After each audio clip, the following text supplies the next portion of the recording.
do you find yourself becoming like increasingly more disconnected as you get older from the chicks? Because it's like, presumably, you want the chicks who were like in the prime of their youth and like look the best. And I think that's a totally reasonable thing. Yeah. You know, guys like Leonardo DiCaprio, same deal. So, you know, at one time they were in their 20s and banged 20-year-old girls, and now they're, you know, 40 something and he's still hitting the same kind of chicks.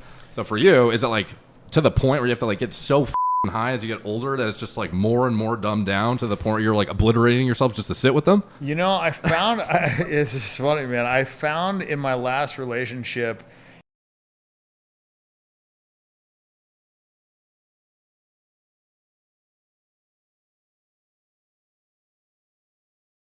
the amount of time I just wasted, man. No, and that's, like I'm shocked you got anything done, dude. That's fucking insane.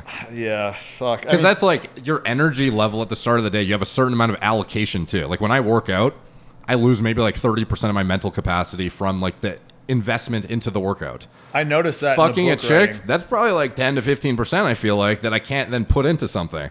And especially for me, since I had to get high before I had sex most of the time to like really enjoy it, you know? Oh, really? Yeah, I don't know why, but for me, like when I'm high, Huh. the sex feels so much better. That's what I was going to ask about too, because it's like weed is seen as like the counterproductive, like literally to productivity drug that is. like dulls you and makes you a bit more like complacent, not, you know, your drive is dulled quite significantly to a point that you're just kind of like satisfied, your serotonin maybe is higher and you're just like chilling, versus the guys who are like on stimulants or like more like sympathetically driven and don't use things like weed. They're more like, you know, get up and go and like get shit done.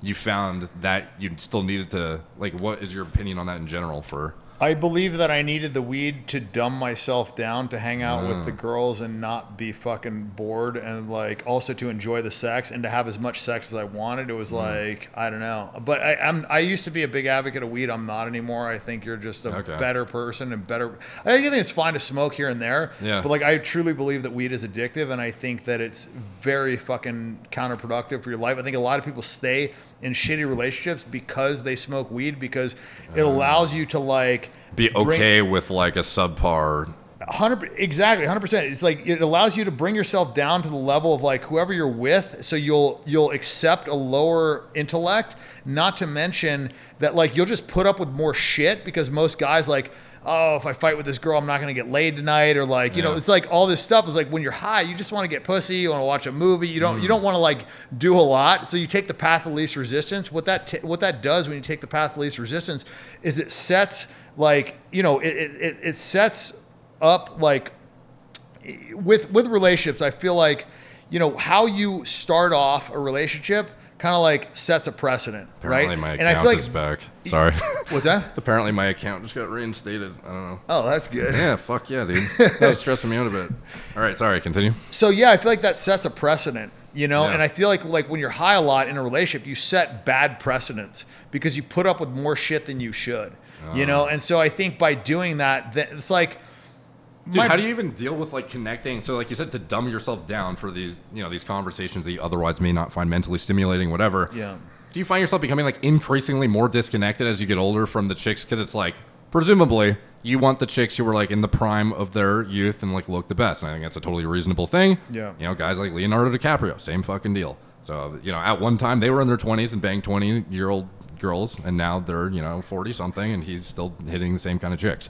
So for you, is it like to the point where you have to like get so fucking high as you get older that it's just like more and more dumbed down to the point where you're like obliterating yourself just to sit with them? You know, I found it's just funny, man. I found in my last relationship, you know, she was fucking 19 years old, and it was funny because that was the first time I truly realized like I think I need to start dating older women. Like fucking young girls is fine, but like dating, I think a girl has to be at least 27 for me, minimum now. For me to be able, you know, it's funny because when I was on Necker Island, I met Jewel, and it was like when I met her, like a flip switched in my fucking brain. I was like, wow, this is what's possible with a woman. Like she was, you know, like a great singer. She was super smart. Like when I talked to her, like it was crazy. Like I actually learned things. Like the chick had made like $350 million fucking selling records. So she was successful. There was like all this, you know, and I'm like, man, like in the circles that I was running, it was all just like super hot young model chicks that obviously like didn't have the time on earth to, you know, achieve even a tenth of this stuff, nor would they probably have even if they had the time. But like the point is, like, it kind of like really opened my eyes to what's out there. And so you just need to find a hybrid where they're not like over the hill, but they're like have developed some level of like mental fucking development. It's so tough, man, because like you want them young enough to where there's gonna be enough years where you're gonna really find them physically attractive, because sex is a big part of my life, you know. So it's like I'm in this weird spot where I don't know if I want to have like a main chick and then be able to fuck girls on the side, which the requirement for like what I'd want the main chick to be would be less. Obviously much less than the requirement for me to like be in a monogamous relationship. And then like the question of like, is monogamy like really realistic long term, you know? It's the tough thing, dude. Because I feel like you're so self-aware at this point of like how desensitized you get to shit, how, you know, everything, the way like all your experience cumulatively has probably led you to this point where you know, you get bored, you know? So like, how do you fucking circumvent that?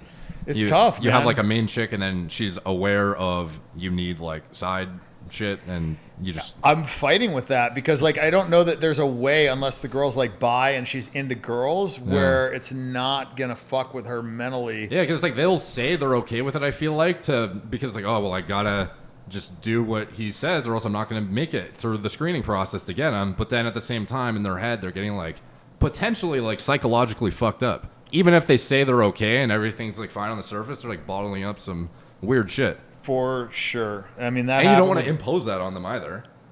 100%, man. That happened with Victoria in the book. You know, like she basically told me, like, just, you know, I want to be with you. I don't care. I'd rather be with you and you hook up with other girls than not be with you. And I want you to lie to me. But like, eventually that just, it wasn't healthy for her. And I knew that, you know, it was just hard for me to give it up because it's like this super hot fucking girl. We have amazing sex that refuses to even look at another dude, you know, and it's going to allow me to do what I want. But like, I just eventually, for her sake, just had to end it because it was just too selfish to stay with her because I just knew that would never bring her happiness. And I was never going to be with her because I didn't mentally connect with her the way I would need to stay with her. So it was tough. I dragged her through that for like 4 years, probably I did try and break up with her, to be fair, a few times. But yeah, it's a tough thing. I don't really know what I've been wrestling with that. Yeah. How are you on time, by the way? I feel like I've taken up a lot of your time. It's up to you. It's up to you, dude. It's up to you. So I can go another like 20 or so, you know, if you got some more questions. No, yeah, I could go all fucking day, dude. So it's kind of up to you. Yeah, let's do another 20. Okay, so one thing, as far as like, oh, by the way, laser hair removal for guys on gear, is it permanent or do you have to keep getting sessions and shit? Bro, it is, for me, as a fucking part Armenian fucking juice monkey, it is absolutely